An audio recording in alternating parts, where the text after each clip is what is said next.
Assalomu alaykum aziz do'stlar. Ushbu HTML kursimizga xush kelibsizlar. Meni ismim Adham. Ushbu kursda sizlar bilan birga bo'laman. Sizlarga shu bilgan, o'rgangan narsalarimni o'rgashaman.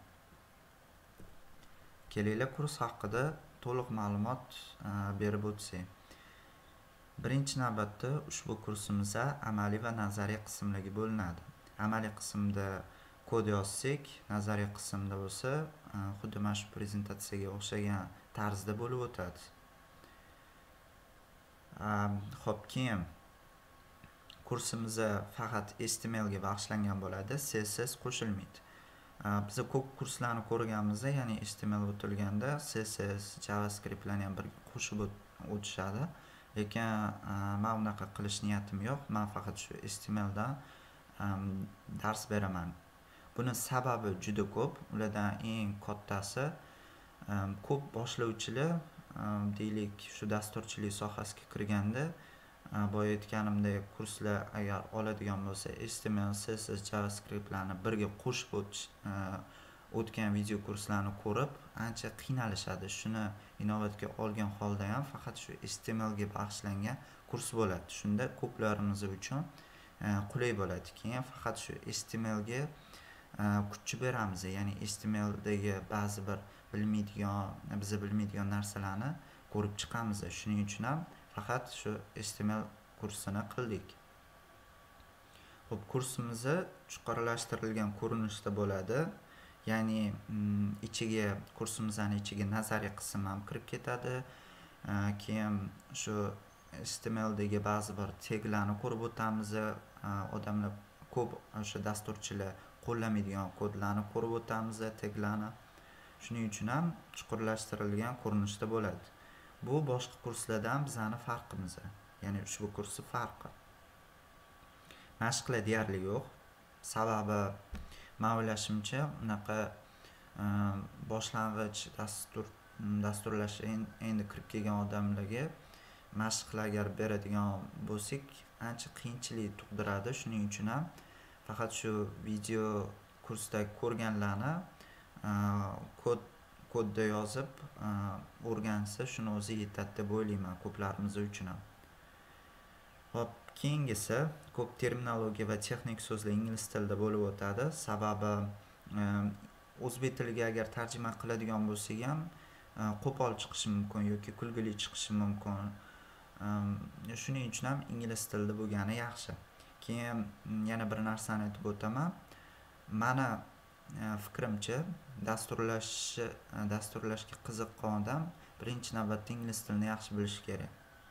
Chunki deylik kodlarimizni o'zi ham ingliz tilida yoki bo'lmasa har xil qo'llanmalar o'qiydigan yoki video kurslar hammasi deyarli ko'plari ingliz tilida. O'zbek tiliga tarjima qilinganlar soni juda kam. Endi rus tilini bilsanglar ham yaxshi, u yoqda ham kitoblar ko'p, video kurslar ham, lekin ingliz tilini bilsanglar deyarli imkoniyatingiz juda keng bo'ladi. Keyin oxirgisi the first step deb yozib qo'yganman, ya'ni birinchi qadam. Ushbu kursimizni ko'p o'quvchilar uchun birinchi qadam bo'ladi. Ya'ni bu video kursi tugatgandan keyin boshqa texnologiyalarga o'tishi juda oson bo'ladi. Misol uchun CSS ga yoki JavaScript ga. Sababi bu men o'ylashimcha fundament vazifasini bajaradi, ya'ni HTML kursimiz. Xo'p, kurs kimlar uchun? Birinchi navbatda dasturchilik sohasiga kirib kelganlar uchun, endi boshlayotganlar uchun, HTML bo'yicha bilimlarini mustahkamlamoqchi bo'lganlar uchun, qiziquvchilar va ustozlar uchun. Keyin ushbu kursimizga nimalar kerak? Birinchi navbatda kod editor kerak.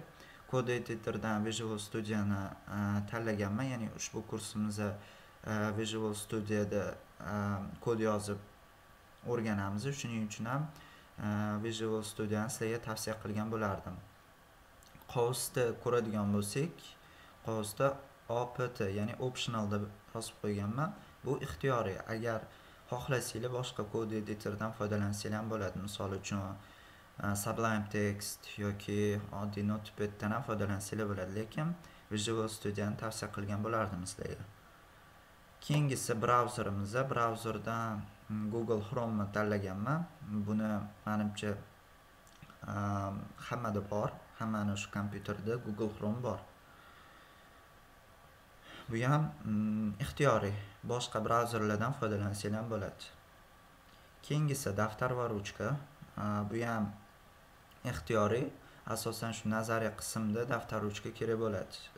Har xil shu ma'lumotlarni yozib qo'yish uchun keyinchalikda shu ochib o'qib qaytarishingiz mumkin. Hop, keyingisi o'zi ustida ishlash. Bunga asterisk qizilda belgilab qo'yganman, sababi bu majburiy.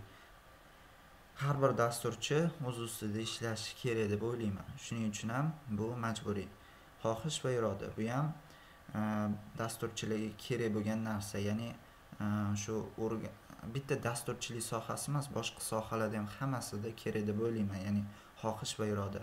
Agar bu narsalar bo'lmasa, sohalarga bo'lgan muhabbatingiz, qiziqishingiz juda kam bo'ladi. Shuning uchun ham iloji boricha yaxshilab o'rganib, ustingizda ishlasanglar, menimcha o'zingizlarning sohalarda ilg'or yetuk mutaxassis bo'lib chiqasizlar. Demak, ushbu videomizni tugatamiz. Keyingi videoda Visual Studios'ga ko'rsataman, qayerdan ko'chirib olishi, qanaqa sozlashi. Hammalarga rahmat, hammalarga omad.